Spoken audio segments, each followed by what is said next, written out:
Hello everyone, welcome to काम prep diaries. और जैसा कि आपको पता है कि MPPSC state engineering service, state service और एमपीपीएससी फॉरेस्ट सर्विसेज के नोटिफिकेशन जारी हो चुके हैं और 10 जनवरी से आवेदन शुरू हो चुका है। तो हम देखेंगे कि इसमें हम अप्लाई कैसे करेंगे। तो सबसे पहले हम गूगल पर जाकर इस तरीके से टाइप करेंगे एमपीपीएससी नोटिफिकेशन और हमें जो पहला लिंक मिलेगा उस पर क्लिक करेंगे, जिससे कि इस तरीके का एक पेज खुल जाएगा जो कि एमपीपीएससी का ऑफिशियल पेज है। इसमें हम देखेंगे तो राइट हैंड साइड पे अप्लाई ऑनलाइन का ऑप्शन हमें दिख रहा है, जिस पर हम क्लिक करेंगे और हम देख सकते हैं कि जो सारी नोटिफिकेशंस हैं वो सारी यहाँ पर हमें दिख रही हैं, जो कि पहली है स्टेट सर्विस एग्जामिनेशन, दूसरी स्टेट फॉरेस्ट सर्विस एग्जामिनेशन और तीसरी स्टेट इंजीनियरिंग सर्विस एग्जामिनेशन। तो अब हमें जिसके लिए भी अप्लाई करना है, बगल में लिंक है उस पर हम क्लिक करेंगे और यहाँ पर हमें लिंक दिखेगी कि किससे जाकर हम फॉर्म फिलअप कर सकते हैं। पहले हमने देखा स्टेट इंजीनियरिंग सर्विस के लिए, तो इस तरीके का कोई पेज खुलेगा जिस पर हमें यहाँ पर एक टिक करना पड़ेगा और जैसे ही हम इस पर टिक करेंगे और नीचे स्क्रॉल करेंगे तो आई एक्सेप्ट का ऑप्शन दिख रहा है। इस पर क्लिक करेंगे तो यहाँ पर आ रहा है कि हमें जो एडवर्टाइजमेंट है वो भी ओपन खोल कर देखना पड़ेगा और इसको ओपन करने पर ये पूरा पीडीएफ जनरेट होगा जिसमें कि डिटेल्स हैं, जो भी आप अप्लाई कर रहे हैं पोजीशन, उसकी eligibility, exam date, last date, जो भी पोस्ट हैं उन सब की इन्फॉर्मेशन है। वो था स्टेट इंजीनियरिंग का। सेकंड हमने एक लिंक खोली है, ये है स्टेट सर्विस का, जिसमें हमें जो स्टेट सर्विस है उसके लिए भी ये पूरा पीडीएफ है। इसको भी आप थॉरली पढ़ सकते हैं अगर आपको जानना है एक एक चीज़ें कि क्या एलिजिबिलिटी है, क्या चीज़ें हैं, क्या लेट फ़ीस है, क्या नॉर्मल फ़ीस है, कौन से पोजीशंस के लिए अप्लाई करना है, कितनी वैकेंसीज़ हैं, क्या एजुकेशनल क्वालिफ़िकेशन चाहिए है। इसके अलावा जो भी एज रिलैक्सेशन है या जो भी आपको कैटेगरी सर्टिफिकेशन है, डोमिसाइल सर्टिफिकेशन है। डोमिसाइल का एक ये चीज़ है कि जो एमपी के रेजिडेंट्स हैं जिनके पास एमपी का डोमिसाइल है, उन लोगों को अभी तो नहीं, पर जब भी डॉक्यूमेंट वेरिफिकेशन होगा तो वहाँ पर जब ऑफिस पर जाएंगे तो आपको रोज़गार कार्यालय की एक रिसीट लेके जाना पड़ेगा कि आपका रोज़गार कार्यालय में नामांकन है, रजिस्ट्रेशन हो चुका है और आपका नाम वहाँ पर है।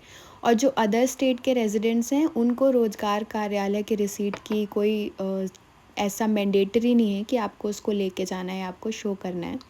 इसके अलावा आप देख सकते हैं कि कब हम लोगों का एडवर्टाइजमेंट रिलीज़ हुआ, लास्ट डेट क्या है, कब तक आप अपनी गलतियां सुधार सकते हैं एप्लीकेशन में, जो एप्लीकेशन में गलतियां सुधारने की फ़ीस है वो क्या है, और भी इसके अलावा कौन कौन से जगह पर आपका सेंटर पड़ सकता है। ये सारी जगह हैं जो जो सेंटर कोड के साथ दिया हुआ है कि आप इनमें से कोई भी सेंटर आपको अलॉट किया जा सकता है, आपको ऑप्शन नहीं मिलेगा सेंटर चूज़ करने का।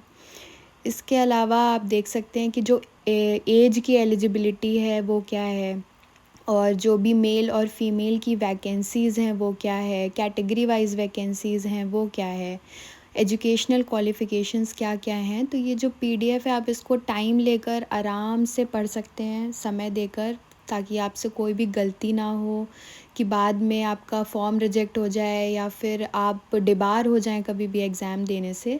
तो इससे बेटर है कि आप उसको थॉरली एक बार पढ़ लें, रीड कर लें, अच्छे से चीज़ें देख लें कि क्या क्या चीज़ें चाहिए, क्या नहीं चाहिए, और उसके बाद ही आप अपना फॉर्म फिलअप करें।